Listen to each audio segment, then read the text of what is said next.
سوف نحيا هنا سوف يحلو النغم. Apa tujuan Allah menciptakan kematian dan kehidupan? Liyabluwakum ayyukum ahsanu amala. Untuk menguji kalian mana di antara kalian yang terbaik amalannya, ya. Jadi kematian, kehidupan, kematian ini adalah untuk sebagai ujian bagi manusia yang mengalami mati dan hidup. Jadi di sini kita sadar bahwasanya kita diciptakan di atas muka bumi ini memang untuk diuji, ya. Orang tidak mungkin keluar dari medan ujian selama dia hidup di dunia, dia akan diuji oleh Allah Subhanahu wa taala. Karena Allah memang menciptakan kehidupan dan kematian untuk menguji manusia. Maka tidak seorang pun terlepas dari namanya ujian. Ya, ujian kalau datang menerpa siapa saja, baik si miskin maupun si kaya, apakah rakyat jelata dan juga pejabat maupun presiden, mereka juga diuji, ya. Ya, semuanya diuji. Jangan disangka hanya orang miskin aja yang diuji, ya. Orang kaya juga diuji. Jangan disangka hanya miskin aja yang mencret, orang kaya juga apa? Mencret, ya. Jangan disangka rakyat jelata aja yang mencret saja, presiden juga mencret. Raja juga sakit perut sama, ya. Ya, kepala mereka juga pening, terkadang kepala mereka lebih pening daripada rakyatnya. Oleh karenanya kehidupan ini tidak lepas dari namanya ujian, ya. Untuk apa? Untuk mengetahui ayyukum ahsanu amala. Mana di antara kalian yang paling terbaik amalannya, ya. Dan ini banyak tafsiran di kalangan para salaf. Ada yang mengatakan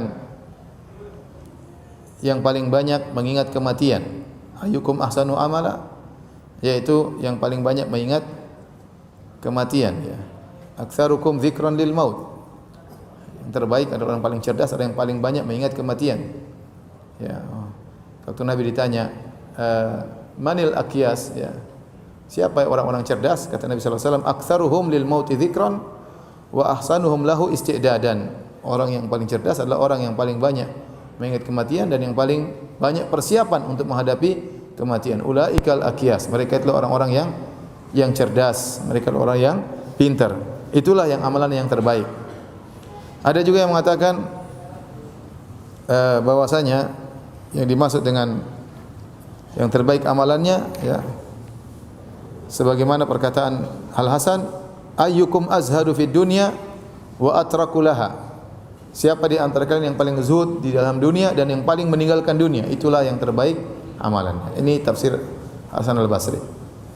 Adapun Fudail bin Iyad tatkala ditanya tentang ayyukum ahsanu amala, dia mengatakan akhlasuhu wa aswabuhu, yang paling ikhlas dan yang paling sesuai dengan sunnah. Yang paling ikhlas, yang paling sesuai dengan sunnah. Amal apapun meskipun banyak, kalau tidak ikhlas tidak diterima, ya. Demikian juga kalau ikhlas tidak sesuai dengan sunnah tidak akan diterima. Maka yang terbaik adalah akhlasuhu wa aswabuhu, yang paling ikhlas dan yang paling sesuai sunnah. Karenanya Allah tidak mengatakan ayyukum aktsaru amala, siapa yang paling banyak amalannya. Karena yang jadi patokan di sisi Allah yang terbaik. Seorang meninggal dunia dalam kondisi melakukan amalan yang terbaik. Bisa jadi seorang diberi umur yang singkat tetapi mendapat kedudukan yang tinggi, ya. Contohnya, ya, adalah Sa'ad bin Mu'adz radhiyallahu taala anhu, yang beliau masuk Islam sekitar sebelum Nabi berhijrah, sekitar setahun atau 2 tahun sebelum Nabi berhijrah, setahun sebelum Nabi berhijrah, kemudian dia meninggal tahun 5 atau 6 Hijriah. Dia hanya mengalami Islam sekitar 7 tahun atau 6 tahun 7 tahun. Hanya sebentar. Tapi begitu dia meninggal, kata Nabi, ihtazza arsyur rahman, maka arsy Allah bergetar. Kenapa? Karena keagungannya Sa'ad bin Mu'adz radhiyallahu taala anhu.